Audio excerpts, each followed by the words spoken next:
Hello everyone and welcome to the little corner of Somber. This is my very first video, marking the beginning of my storytelling journey. On this channel, I will take you into a world of haunting horror stories, thrilling detective cases and unsolved mysteries. Thank you so much for your curiosity and for clicking on this video.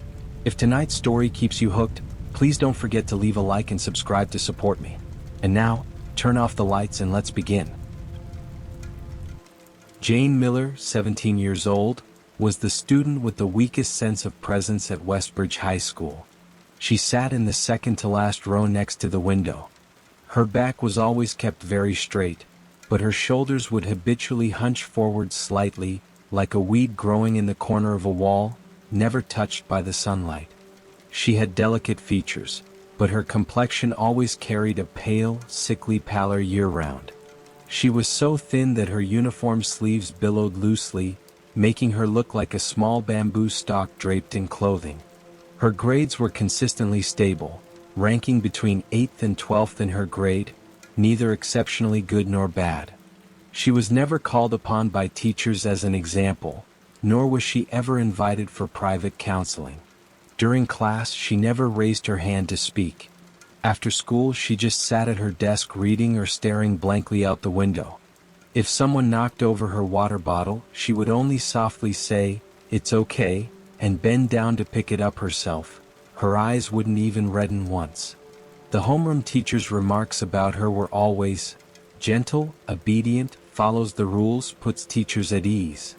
Her classmates' impression of her mostly stopped at, "Oh, that girl who's always so quiet." Her name didn't even appear on the secret rankings the boys would make. She was too bland, like a glass of warm, plain water, incapable of stirring up even the slightest ripple. But no one knew that hidden within that glass of warm water was an ocean that had been frozen for 10 years. Jane Miller first realized she was different from others in the 4th grade. That year, at 9 years old, she followed her grandmother to the market. The April weather in the market was damp, and the puddles on the ground reflected the pale fluorescent lights. The air was a chaotic mix of the fishy stench of seafood and the earthy smell of green vegetables.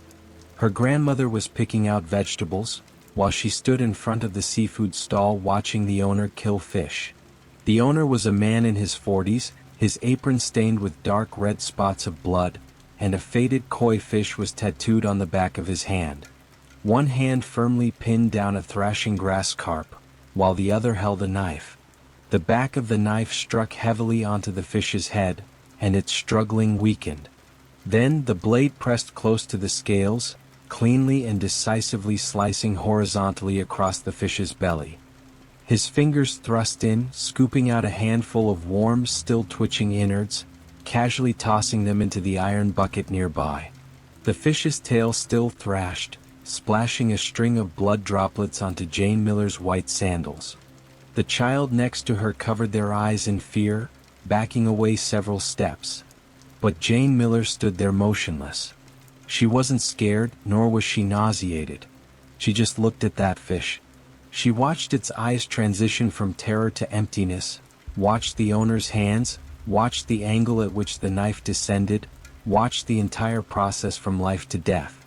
In that moment, a strange, numbing sensation ran up her spine, as if an electric current was flowing through her veins across her entire body.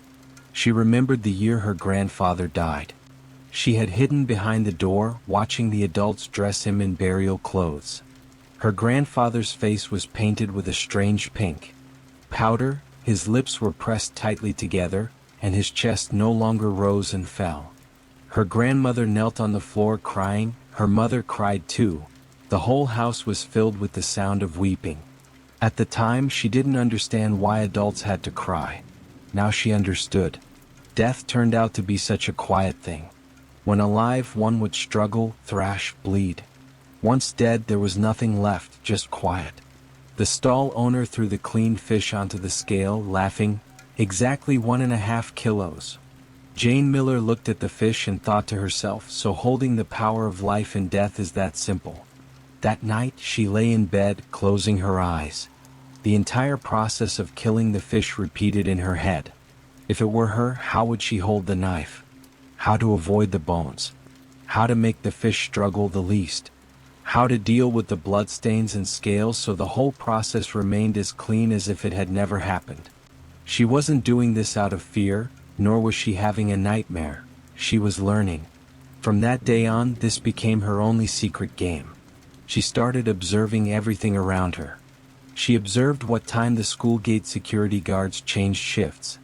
The morning shift was from 7 a.m. to 3 p.m., the afternoon shift from 3 p.m. to 11 p.m., and the night shift from 11 p.m. to 7 a.m. the next day. Old Thomas, the night guard, had a spinal condition. Every time he patrolled behind the academic building, he would sit on that stone bench for exactly 10 minutes, smoke a cigarette, and scroll through his phone. She observed that her homeroom teacher would inevitably go to the water room every afternoon during the third period. Unchanging, rain or shine, the number of goji berries in her thermos was always exactly 3. When getting water, she would always flush out the cold water for the first 2 seconds before filling it with hot water. She observed that her male desk mate would take a detour every day after school to buy a grilled sausage. He liked to drench it in sauce, eating until his mouth was a messy smear, and then he would wipe it clean next to the trash can by the school gate before finally daring to go home. She observed that the stray cat in the alley would come out to forage at a fixed time. At 6:20 p.m., just as it was getting dark, that tabby cat would crawl out of an abandoned cardboard box, creep along the wall to the third trash can, and wait for the old lady on the first floor to dump her leftovers for it. Then she built criminal models in her brain: a car accident on a rainy night, how to utilize the camera's blind spots and the traffic light's time delay to make someone step into the crosswalk exactly at the second the light turned from green to red. It required precise calculation of his walking speed. It required knowing his habits. Did he like to look down at his phone? Did he wait for the red light every time he reached the crosswalk? What if he didn't wait? Incompatible foods. How to exploit common cooking ingredients and the victim's allergy history to make the death look like a sudden, natural onset of illness? Did he like drinking soy milk? What was he allergic to? If he ate at home, how could she ensure those ingredients would appear on the dining table at the same time? If he ate out, how could she control the timing? How to utilize visual blind spots and fixed human habits to create an unbreakable alibi.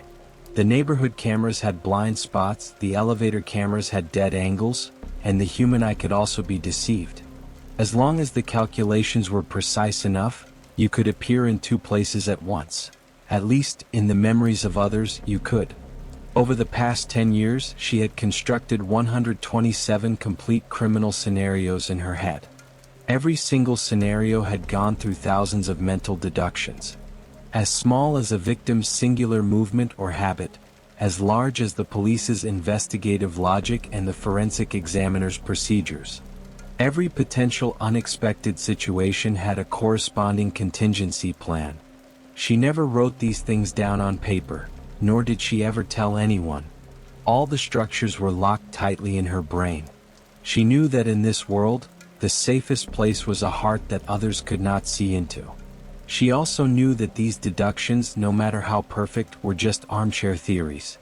Like a math problem, you could calculate it 1,000 times on scratch paper, but eventually, you had to write it on the exam paper to know if it was right or wrong. She needed a test subject. A perfect prey. This prey delivered himself to her doorstep half a year ago: Arthur Lawson. 35 years old, a core 12th grade math teacher at Westbridge High, and homeroom teacher of the honors class. Refined, gentle, an excellent lecturer and patient with students. He liked to wear light gray shirts, the sleeves always rolled up to mid-forearm, revealing an old-fashioned mechanical watch. When he spoke, he often leaned forward slightly, making students feel he was listening earnestly. A good teacher in the eyes of parents and St. Lawson in the eyes of students. His name was on every outstanding teacher list year after year. Even the principal had to show him some deference. The first time Jane Miller noticed him was after the midterm exams in the first semester of her junior year. She got a bad grade on her math test. Her homeroom teacher told her to go to the 12th grade office to find Mr. Lawson and borrow past exam papers. When she knocked on the office door, Arthur Lawson was sitting at his desk talking to a 10th grade girl. The girl had her head down, her shoulders trembling slightly like a leaf in the wind. Arthur Lawson's voice was very soft, carrying a comforting tone, like coaxing a frightened little animal. "It's okay, I understand.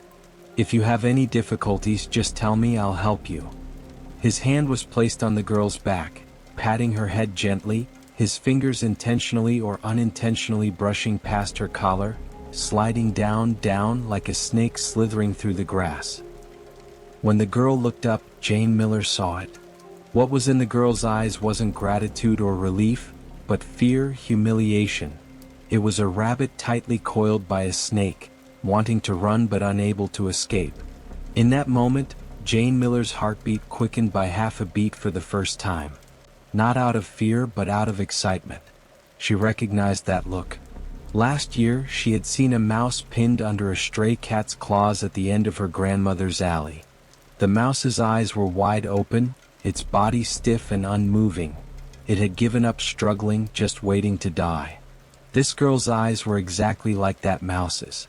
Jane Miller took the exam papers from Arthur Lawson's hand, softly said, "Thank you, Mr. Lawson," and walked out of the office with her head down. She could feel his gaze sticking to her back, like a sticky spider web trailing from her back to her waist and down to her calves. She could even imagine the smile at the corner of his mouth. Gentle, harmless, yet full of absolute certainty. She guessed right. From that day on, Arthur Lawson began intentionally or unintentionally approaching her. Meeting in the hallway, he would smile and ask if she was keeping up with math lately, acting as if he genuinely cared about her grades. Under the guise of caring about student psychology, he had her homeroom teacher call her to his office for chats, each lasting half an hour. He asked about her family situation, asked if she had any troubles, asked if her father was often away from home. Even on her way home from school, he would slowly drive his car alongside her, roll down the window and say, "Jane Miller, do you want me to give you a ride home? It's getting dark, it's not safe." He considered her his next perfect prey, quiet, introverted, from a single-parent family, father working away year-round, only an aging grandmother at home. Having no one to rely on and no courage, even if she suffered indignities, she would only grit her teeth and swallow them, just like the girls he had targeted before. But what he didn't know was that as he held his hunting rifle and carefully approached the rabbit of his imagination, that very rabbit was keeping its eyes wide open, silently calculating how to blow his head off with a single shot. Jane Miller neither avoided nor exposed him. She simply maintained a deliberate, polite distance, an aloofness tinged with a bit of timidity, perfectly fitting her established persona. Every time they met in the corridor, she would lower her head and quicken her pace. Every time she was called to the office for a talk, she would sit on the chair furthest from him, politely answer each question with her head bowed, and leave as early as possible. She made him feel that this rabbit was merely skittish. With just a little more patience, she would sooner or later fall into his trap. Simultaneously, she began her 6-month-long observation and recording.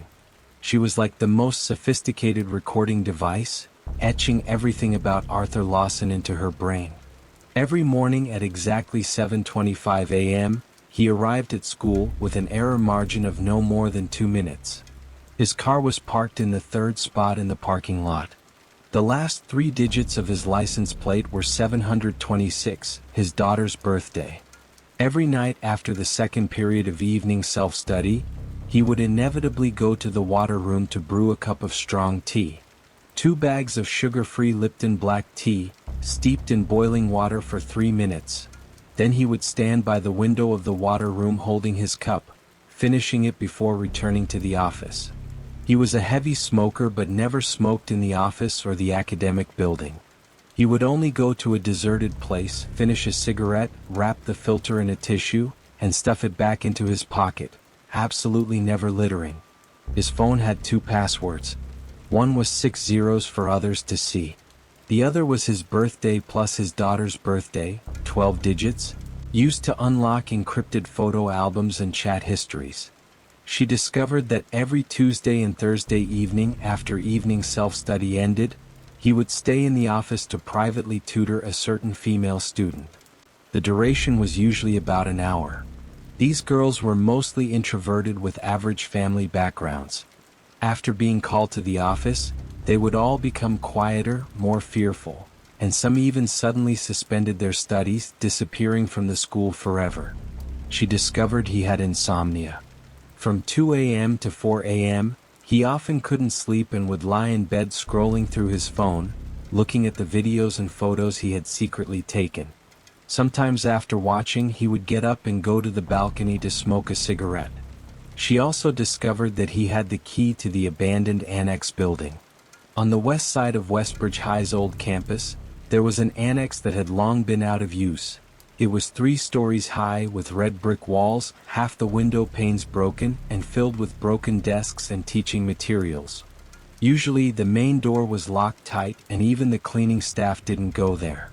Last year, when the school cleared out old equipment, Arthur Lawson, as the head of the subject department, was in charge of this and obtained the key to the main door. He then secretly made a copy of it.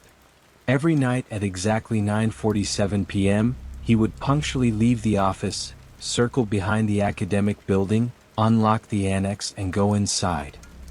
He wouldn't come out until over 10 minutes later, his breath carrying a faint smell of smoke. It took Jane Miller a month to confirm this routine. Every evening self-study, she would use the excuse of going to the restroom to walk to the end of the hallway and, through the window, watch Arthur Lawson's silhouette disappear behind the annex door without a second of deviation, like a pre-programmed routine. She found an opportunity during the school's general cleanup, telling a classmate, "I think I dropped my textbook over there, I'll go look for it." Wearing the rubber gloves meant for cleaning, she circled close to the annex. The annex door used an old-fashioned padlock. The lock was still good, but she could see the hasp had traces of being frequently pried open, the metal edges worn shiny, and the surrounding paint had minor scratches. Every time Arthur Lawson opened the door, he used his carefully copied key so as not to damage the original lock, and after using it he would hang the padlock back up, pretending no one had been there.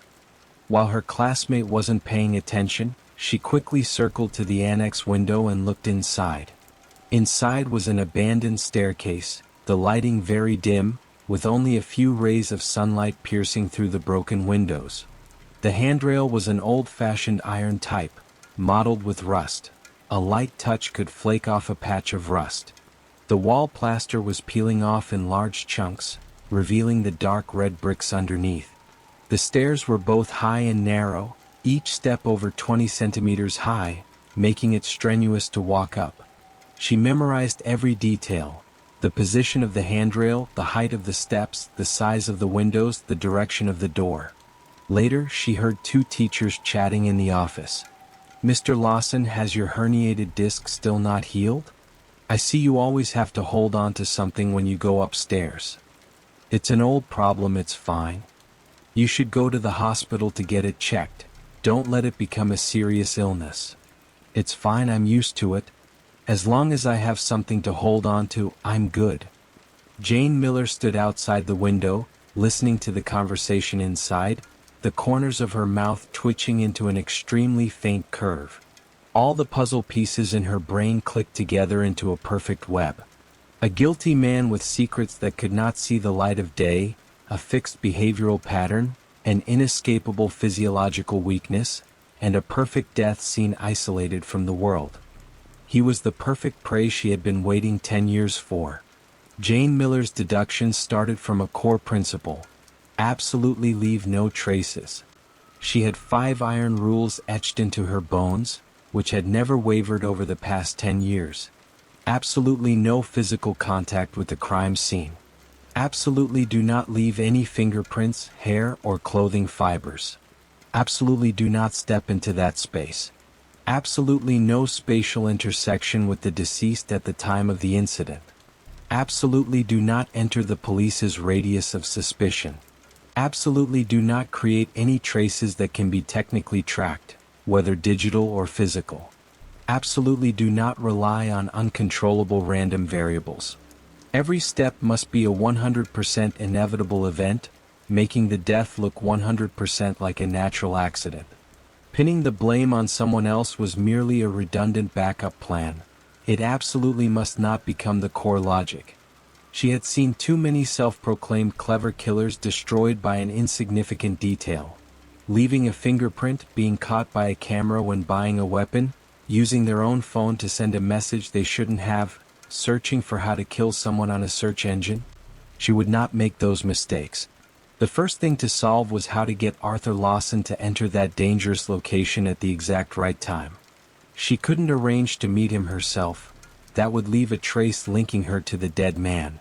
What she needed was an automatically triggered command, completely separated from her control, that would make Arthur Lawson voluntarily, even hastily, step into that staircase. Initially, she thought of using a text message, sending an anonymous text to meet him at the annex. But she quickly dismissed this idea. Using her own phone was suicidal. Using a burner SIM? Setting aside the fact that phone SIMs nowadays almost all require real name registration, even if she bought a burner SIM with cash, when sending the message, the network provider would still record the cell tower location the phone connected to. If she sent it at school, the location would be the school. If she sent it at home, the location would be her home. Once the police checked the cell tower records, they would know the area the message was sent from. Then they would screen everyone in that area. Even if there was only a 1 in 10,000 chance, she couldn't risk it. What she needed was a command that could be scheduled, completely anonymous, untraceable, and sent from a location utterly unrelated to her. It took her 2 months to do 3 things. First, find an overseas anonymous scheduled messaging platform. She used the opportunity of a weekend trip to the Seattle Public Library to use a public computer there. The library computers didn't require ID registration. Anyone could use them. The cameras only covered the reading areas, not the computer stations. Moreover, all the computers ran on diskless systems. After a reboot, all data was wiped clean, leaving nothing behind. She sat at a computer in a hidden corner, opened the Tor browser, and accessed the dark web. The Tor browser encrypted the network request through 3 layers, routing it halfway around the globe before reaching the target website. The real IP address would be hidden, displaying the IP of the Tor exit node, which could be the Netherlands, the US, Japan. She searched the dark web for 3 days before finally finding a messaging platform that supported scheduled sending and anonymous payment. The servers were registered in Seychelles, not subject to the legal jurisdiction of any country, requiring no identity verification and no email verification. Just register an account, deposit funds, and you could send a text to any phone number globally. Second, acquire anonymous cryptocurrency. Domestic crypto exchanges all required real name authentication, which she couldn't use. She joined a local offline crypto trading group and exchanged cash for a small amount of Bitcoin with a seller. The transaction was set in a park at dusk, just as it was getting dark. Wearing a mask and hat, she handed $3,000 in cash to the other party. The other party used an offline wallet on their phone to transfer the exact amount of Bitcoin to her. It left no transaction records, required no real name authentication, and contained absolutely no information that could be traced back to her personally.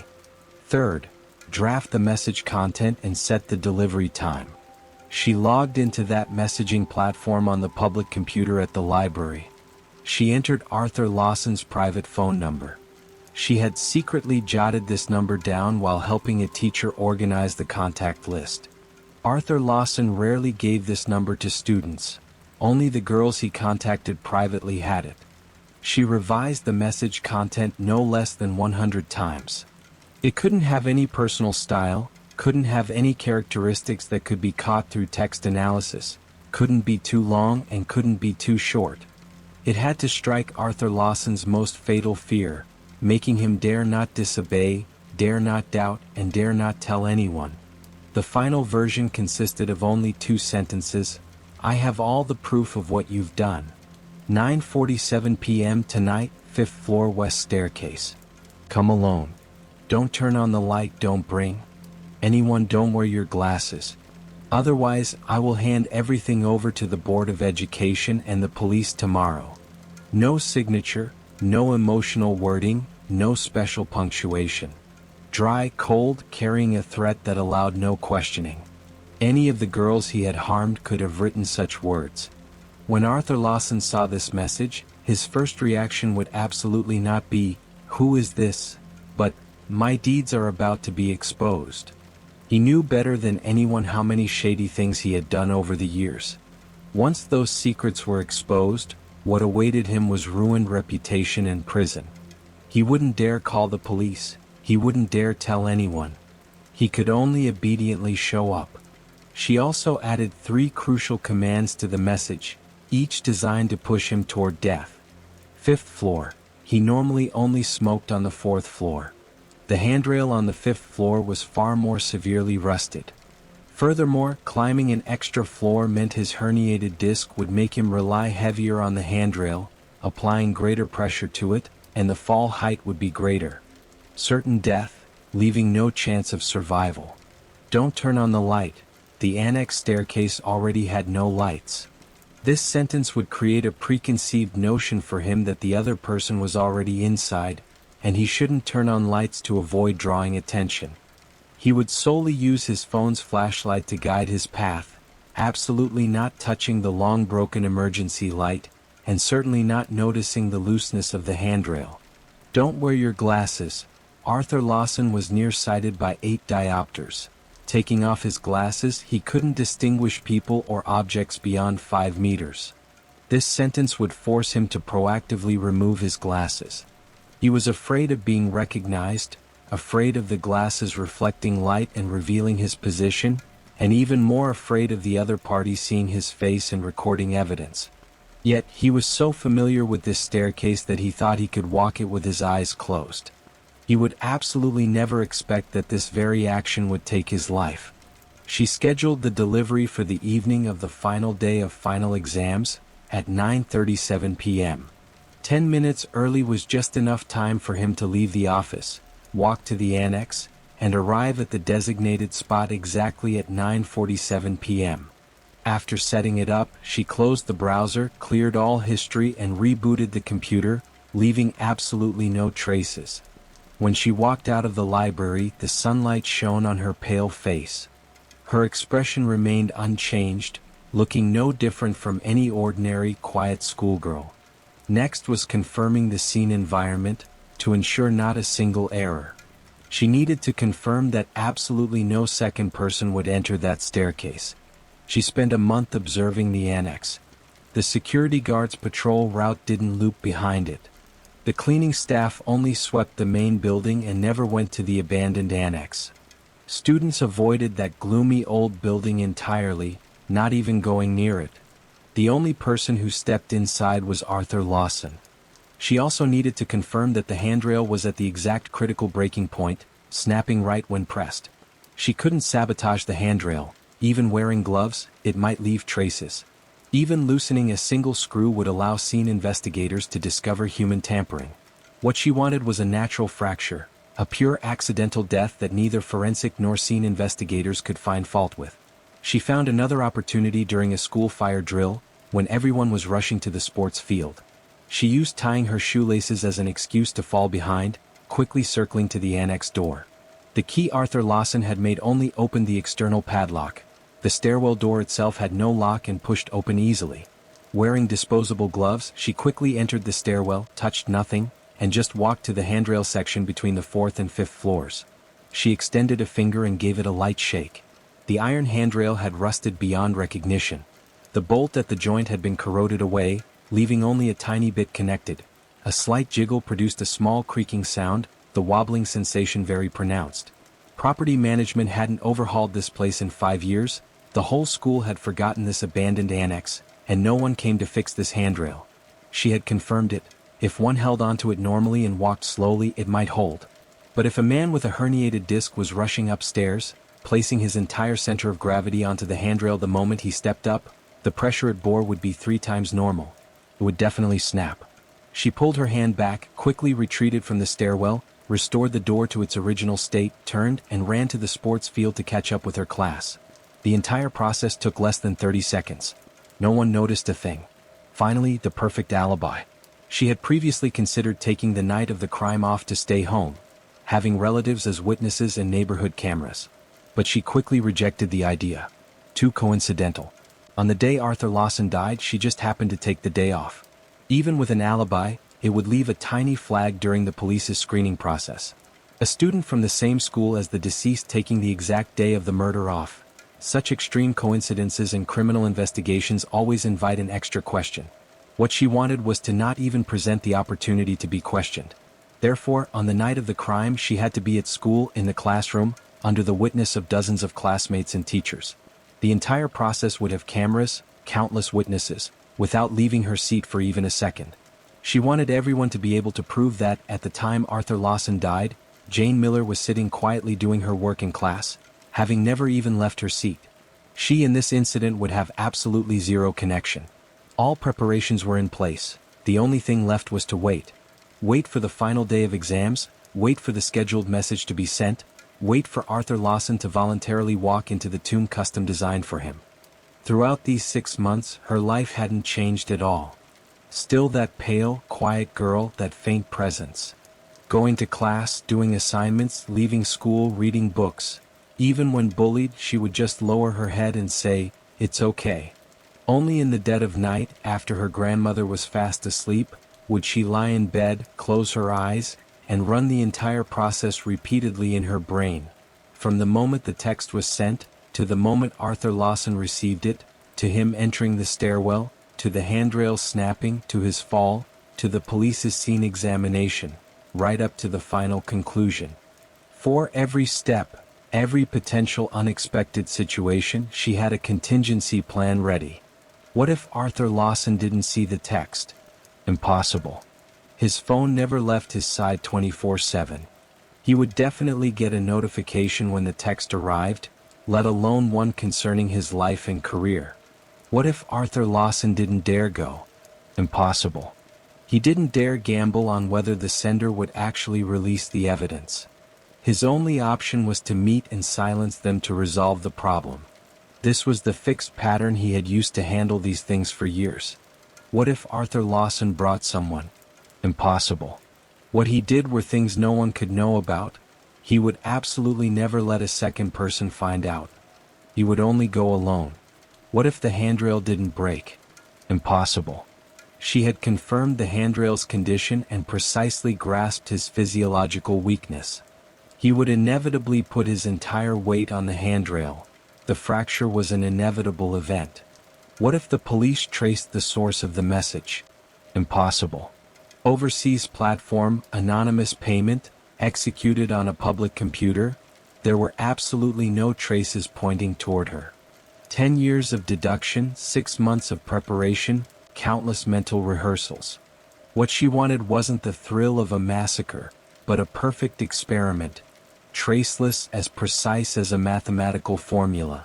She wanted to prove that she could be thousands of miles away, slightly shift a gear of fate, and make someone disappear without a trace, while everyone else thought it was merely an accident.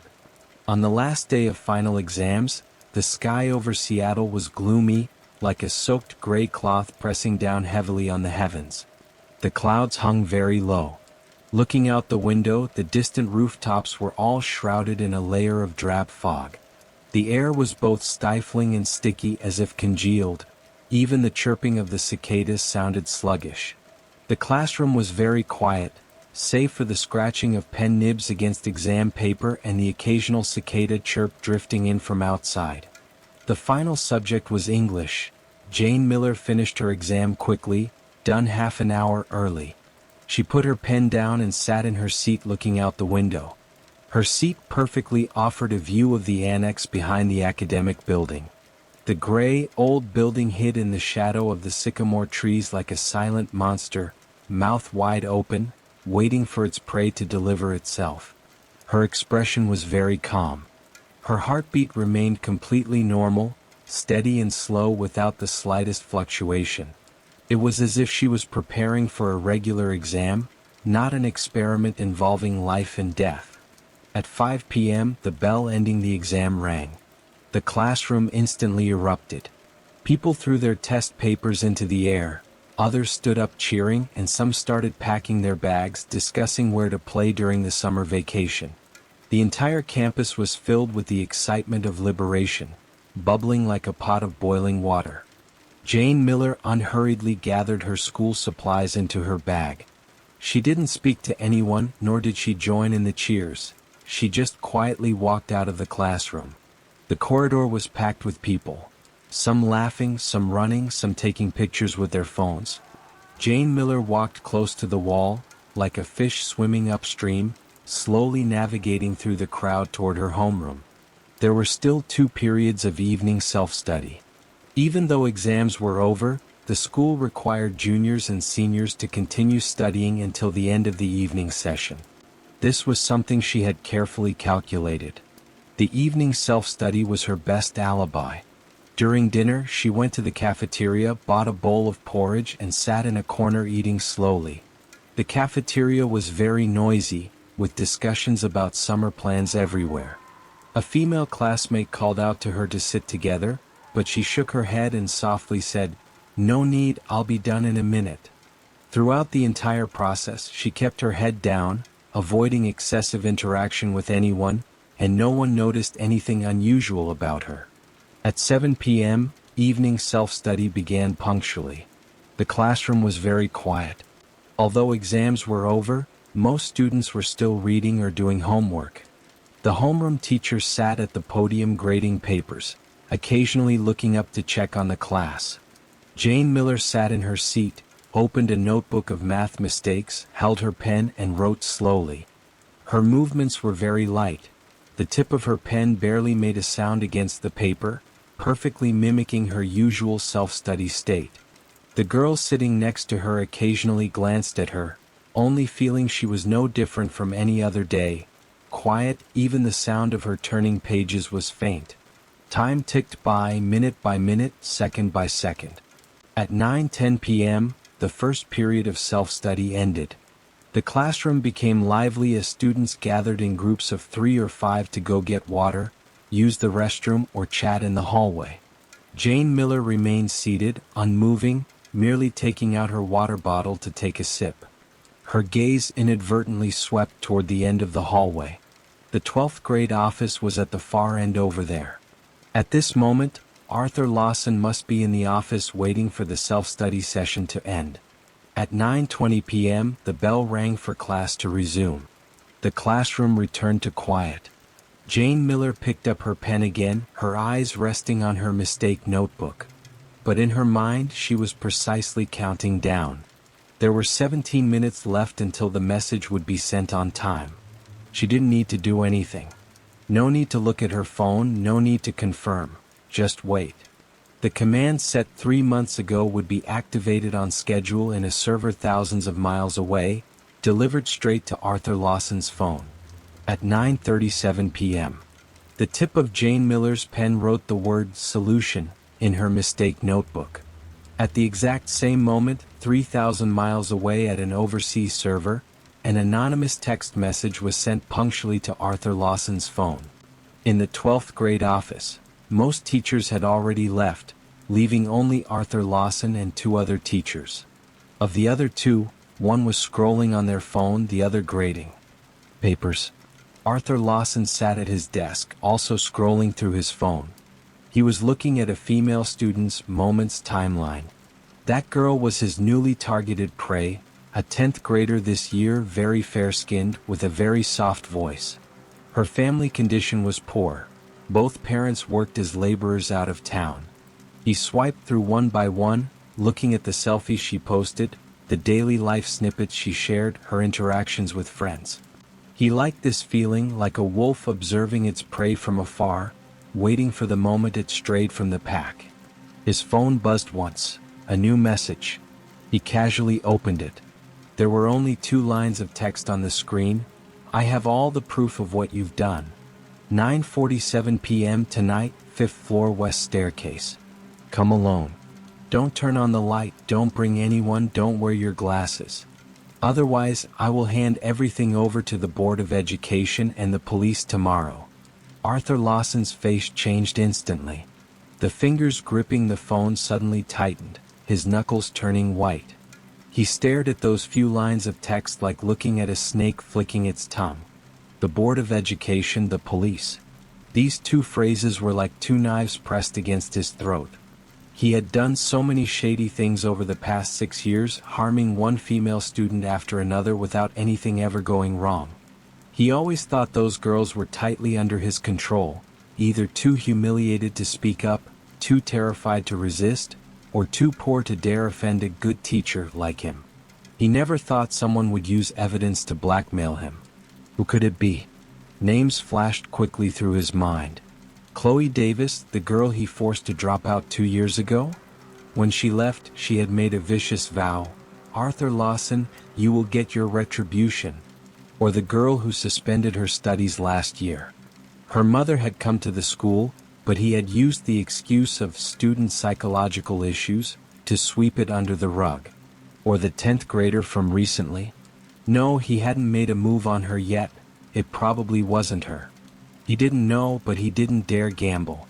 The fact that the other person could state 5th floor west staircase proved they knew his secret base and what he had done. It absolutely wasn't an empty bluff. He had to go.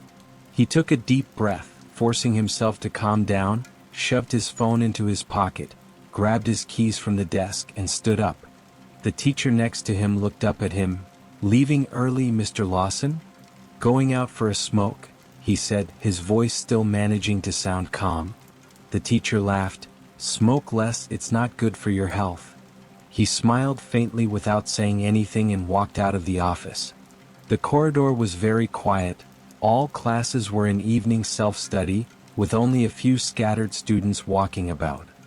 He lowered his head and walked quickly to the end of the hall, taking the fire escape downstairs.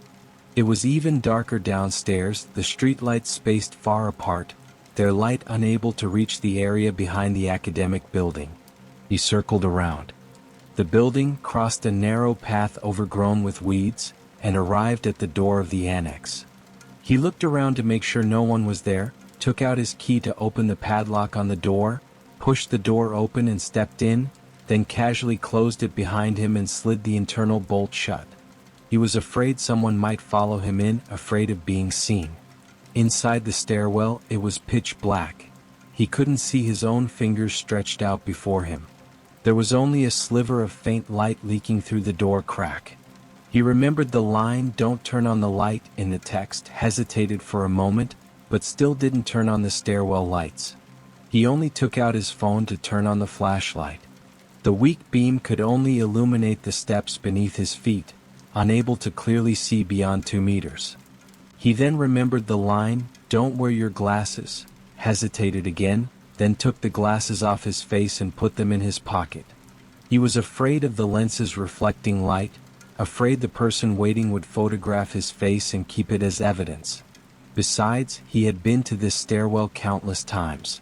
He could walk it with his eyes closed. With an 8 diopter myopia, once his glasses were off, his world instantly turned into a blur of light and shadow. He could only rely on the weak light of his phone's flashlight to see the steps at his feet. With one hand gripping the iron handrail beside him, he climbed upstairs step by step.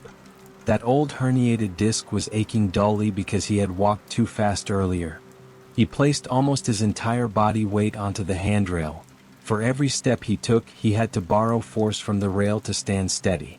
His heart was burning with anxiety, his pace very fast, just wanting to quickly reach the 5th floor, meet the blackmailer, and resolve the problem once and for all. 1 step, 2 steps, 3 steps. He reached the section of stairs between the 4th and 5th floors. The flashlight in his hand was still only illuminating the steps beneath his feet, completely oblivious to the fact that the iron handrail he was gripping had rusted to the point where only a sliver of connection remained. He lifted his right foot to climb another step. At that exact moment, his body's center of gravity shifted entirely onto the handrail his left hand was clutching. Snap. A soft sound echoed. The rusted iron handrail snapped clean off. Arthur Lawson's body instantly lost its balance. His eyes couldn't see clearly, the stairs beneath his feet were high and narrow, his center of gravity was entirely off, and his whole body tumbled backward. The phone flew out of his hand, the beam of the flashlight wildly jerking through the darkness before hitting the wall and turning off completely. He didn't even have time to let out a miserable scream before he plummeted straight down through the gap in the stairwell. A drop of 4 floors over a dozen flights of stairs, his body smashed heavily against the sharp edges of the steps, emitting dull thuds. 1 hit. 2 hits. 3 hits. Finally, the back of his head smashed violently against the concrete floor of the first floor. Everything went silent. In the dark stairwell, all that remained was a thick, metallic smell of blood and the faint sound of the dismissal bell echoing from the distant academic building.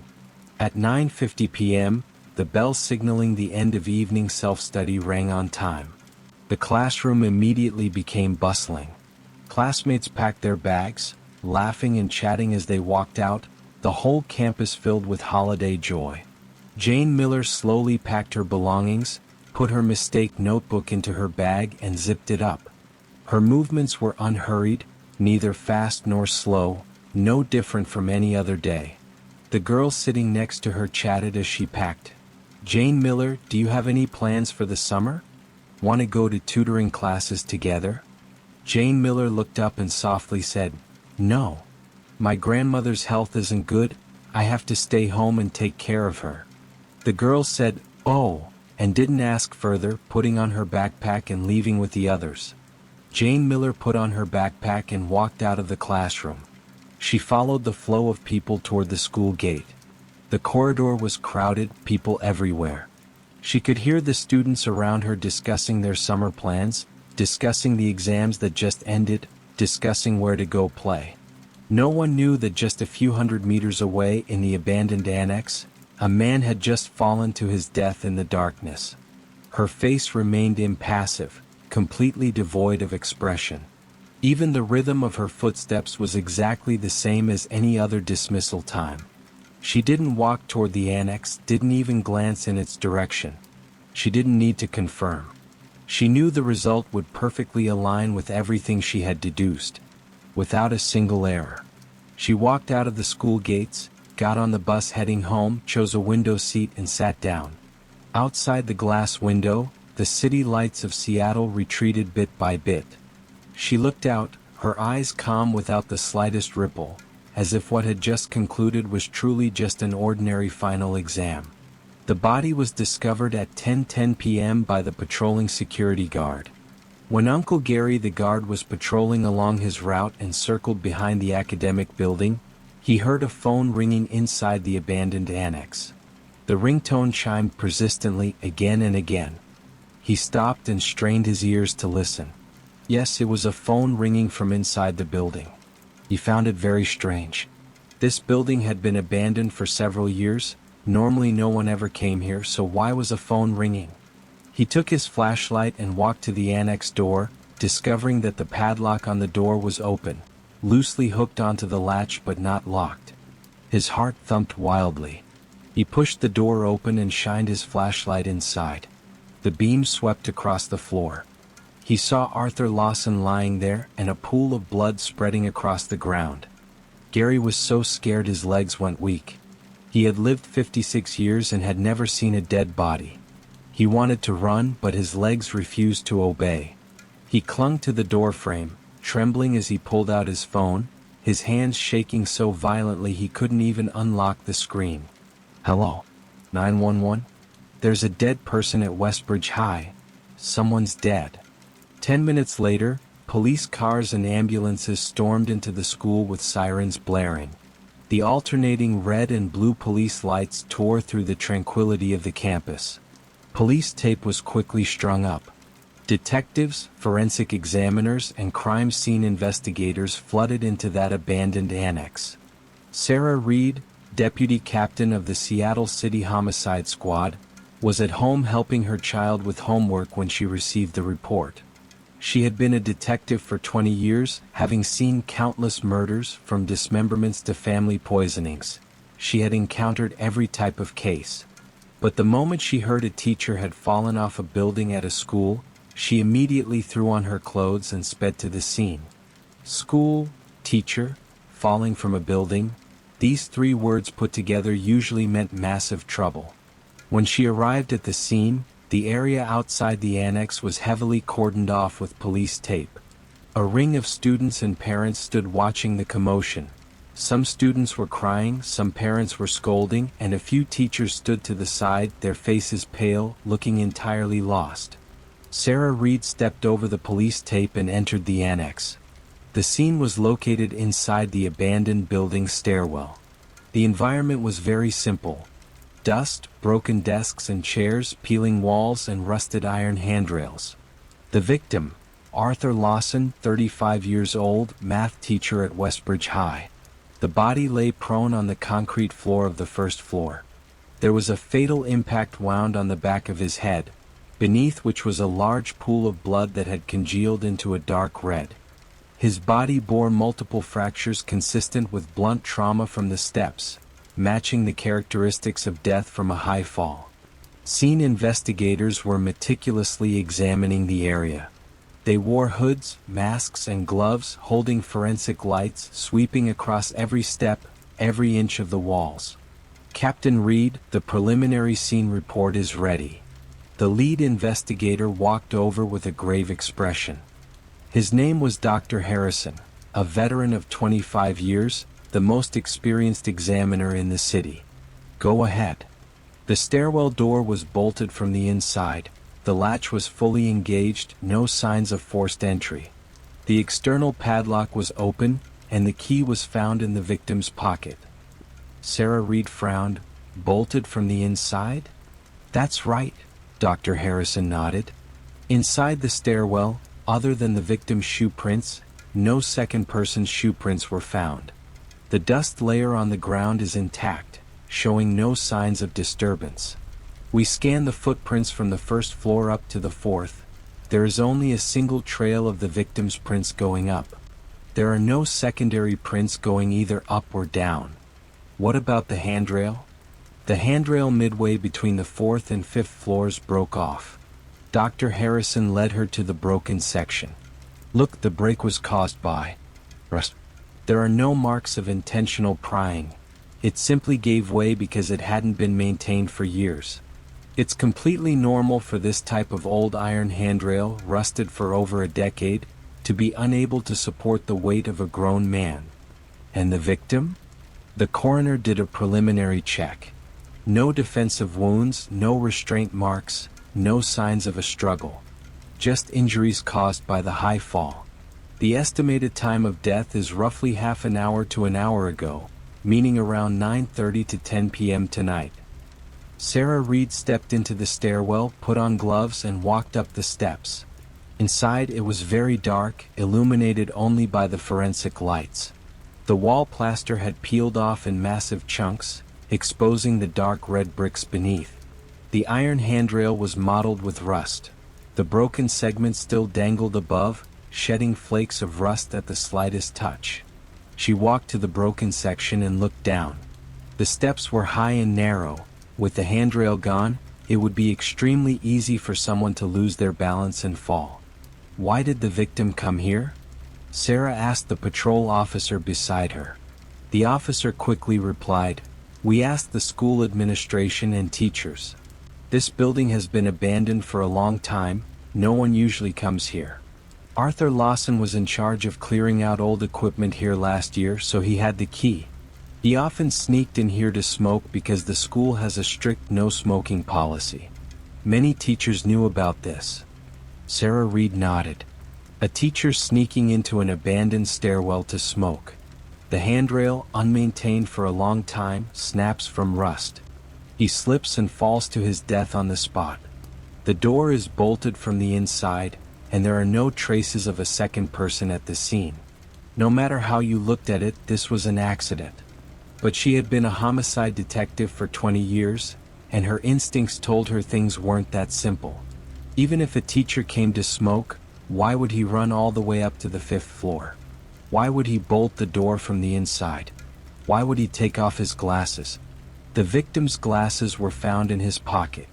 Climbing such a dark stairwell without glasses while being nearsighted by 8 diopters was inherently an incredibly dangerous thing to do. "Where is the victim's phone?" Sarah asked. "Found it on the landing of the 2nd floor, shattered. The tech unit is recovering the data." Just then, the head of the tech unit walked over, his expression somewhat complex. "Captain Reed, the phone data has been recovered. There's a slight problem." "What problem?" "The victim received an anonymous text message tonight at 9:37 p.m. The sender's number is an overseas virtual number. We can't trace the registrant's info." He handed the phone to Sarah Reed. The message read, "I have all the proof of what you've done. 9:47 p.m. tonight, 5th floor west staircase. Come alone. Don't turn on the light, don't bring anyone, don't wear your glasses. Otherwise, I will hand everything over to the Board of Education and the police tomorrow." Sarah Reed's expression changed instantly.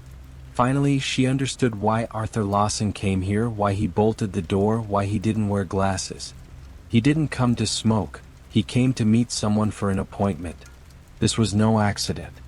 Yet the situation at the scene was crystal clear.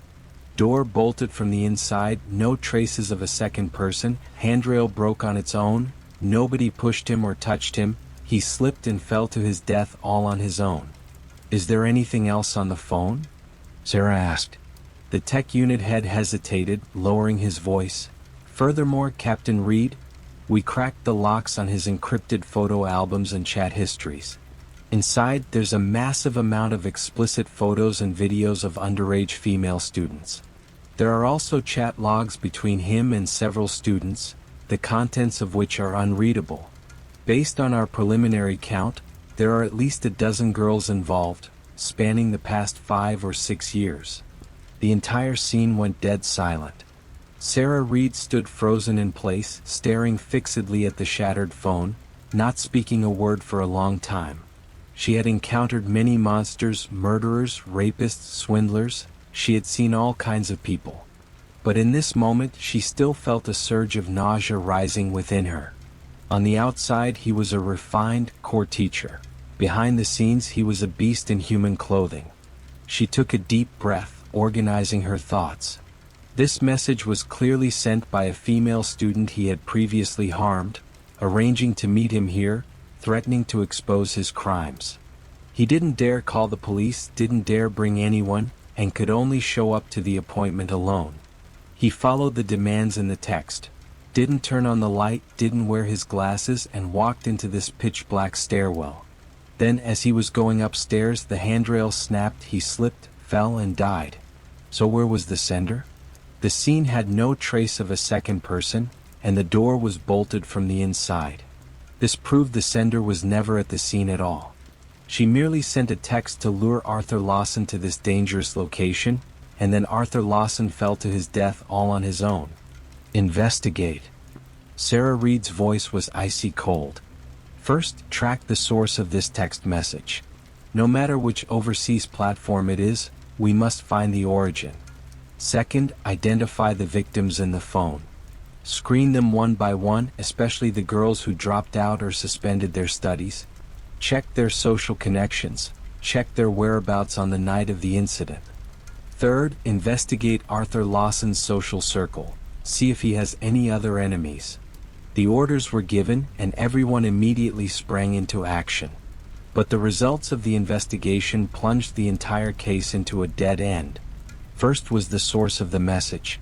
The tech squad tracked it relentlessly for a full week. They used every method possible, contacting service providers, cybersecurity departments, and even reaching out to foreign authorities via Interpol. The final result was, the message was sent through an anonymous messaging platform registered in Seychelles, paid for with Bitcoin. The originating IP address was a Tor network exit node randomly located across the globe, fundamentally untraceable. The sending phone number was a disposable one, destroyed right after use. The platform only retained the most basic transaction record, a Bitcoin wallet address. But that wallet address was also anonymous, having been laundered through coin mixers several times. It was entirely impossible to find out who registered it. A dead end. Next was the screening of the victims. There were 17 victims on Arthur Lawson's phone. Some were current students, some had dropped out, some had transferred, and some were on leave. The youngest was 14, the oldest 18. Every single one of them had ample motive, every single one of them hated Arthur Lawson to the bone, and every single one had a reason to want him dead. But the problem was, on the night of the crime, these girls either had ironclad alibis, or it was fundamentally impossible to prove they were connected to that anonymous text. Chloe Davis, who dropped out 2 years ago, was one of Arthur Lawson's earliest victims. Back then she had caused a huge scene, claiming Arthur Lawson had harassed her. But ultimately, due to lack of evidence, he had turned black into white, accusing her of slandering a teacher, and pushed her to the point of dropping out. When the police found her, she was working in a factory in a neighboring city. On the night of the incident, she was working the night shift at the factory. Dozens of workers could testify that she hadn't left the workshop the entire evening. It was fundamentally impossible for her to have sent the message, let alone be at the scene. The girl who took a leave of absence last year was at home with her parents that night. There were neighborhood cameras, and relatives could testify that nothing was unusual. The few girls still attending the school were all in their classrooms during evening self-study. Teachers and classmates could testify, and they hadn't even stepped out of their classrooms.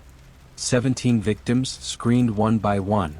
They either had alibis as solid as steel, or there was absolutely no evidence proving they had anything to do with that anonymous text. That message was like a phantom, coming without form and leaving without a trace. You knew it was sent by one of the victims, but you would never find out who. More importantly, even if they found the sender, so what? She merely sent a message. She didn't go to the scene, didn't touch the handrail, didn't do anything to physically harm Arthur Lawson. Arthur Lawson's death was caused by the handrail breaking on its own, and he slipping and falling to his death on his own. You couldn't even convict her because there was no direct causal link between her actions and Arthur Lawson's death. The case was investigated for a full month with no progress whatsoever. The scene forensic report repeatedly confirmed there were absolutely no signs of human sabotage. The handrail had indeed snapped purely from rust. Arthur Lawson truly died from an accidental slip and fall.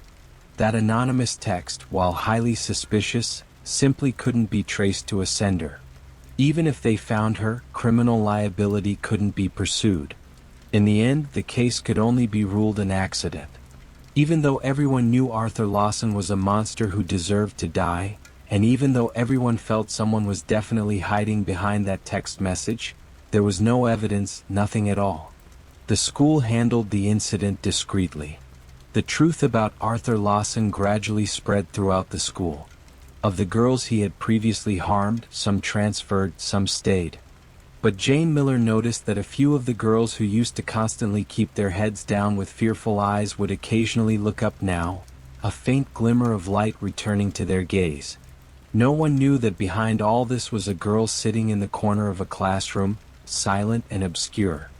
A month after the incident, summer vacation arrived.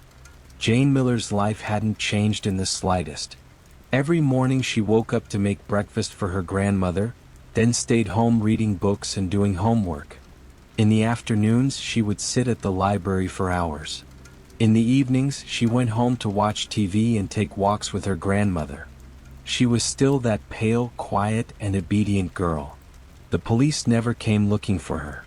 When they screened Arthur Lawson's social connections and the students he had interacted with, her name didn't even appear on the list. She and Arthur Lawson had practically zero intersection. Although Arthur Lawson had tried to approach her, she had always deliberately avoided him. She was never alone with him, had no chat history with him, and had barely even spoken more than a few sentences to him. In the eyes of the police, she was just an ordinary 11th grader at the same school as the deceased, without the slightest connection to the matter, incapable of drawing even a shred of suspicion. One night during the summer break, her grandmother went to sleep early. Jane Miller sat at her study desk, the soft light of the desk lamp illuminating her face.